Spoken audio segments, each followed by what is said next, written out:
Chapitre 4 du livre « Majorer vos entretiens ». Je vous montre la couverture, parce que c'est une belle couverture, j'en suis très fier.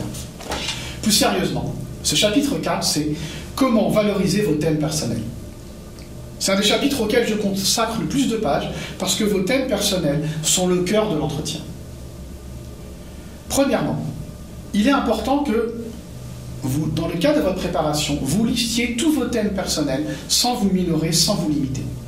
Quand je travaille avec des élèves, il est fréquent qu'un candidat ou une candidate omette un sujet. On s'en aperçoit en entretien. C'est parfois le jury qui tend une perche qui permet au candidat de parler d'un thème dont il pensait qu'il n'était pas intéressant. Un babysitting régulier, des cours particuliers, un coup de main donné à l'association, un court voyage, le fait d'avoir organisé un tournoi de foot dans votre lycée ou d'avoir été délégué de classe. Ne minorez pas vos expériences. Comme je le dis toujours, aucun élève de prépa n'a sauvé le monde. Aucun de vous n'a battu un record. Aucun n'a écrit un prix Goncourt. Vous avez des vies qui se ressemblent parfois un peu. Pas toujours, vous êtes chacun unique.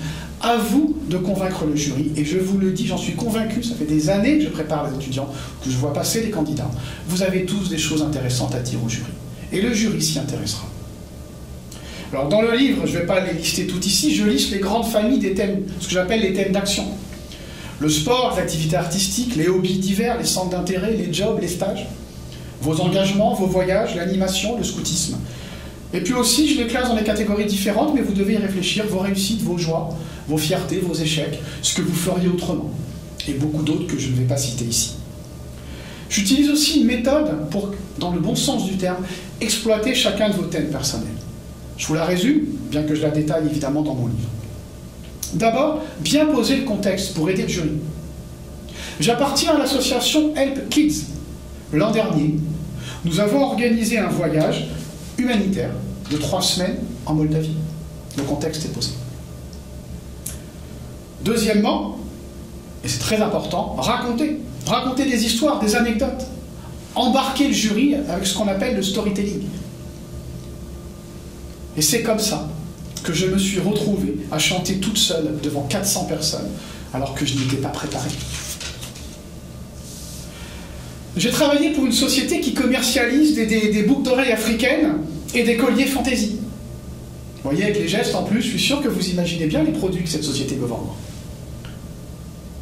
Et c'est moi qui ai dû annoncer à mon meilleur ami que nous avions dû supprimer au dernier moment l'article sur lequel il avait travaillé pendant des semaines. Je peux vous dire que ça a été pour moi comme pour lui un moment douloureux. Enfin, tirez des conclusions sur vos qualités et vos valeurs.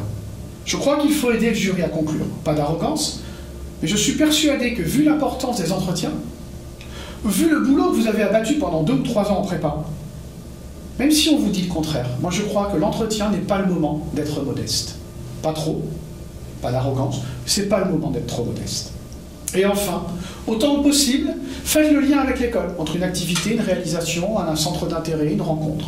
C'est assez facile de faire 2 liens, 2, 3 maximum avec l'école, avec une association, avec un cours.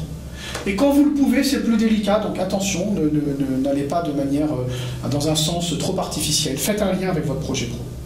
Enfin, dans l'ouvrage, je vous donne des outils qui vous permettent d'une part d'exploiter vos thèmes d'action, mais également vos thèmes, ce que j'appelle les thèmes personnels d'identité. Vos croyances, vos émotions, ce qui vous fait vibrer, ce qui vous choque, ce qui vous effraie, ce que vous projetez de vivre ou d'être. Vous n'avez pas l'habitude de réfléchir à ça, et je vous donne une grille justement dans l'ouvrage qui va vous permettre de le faire.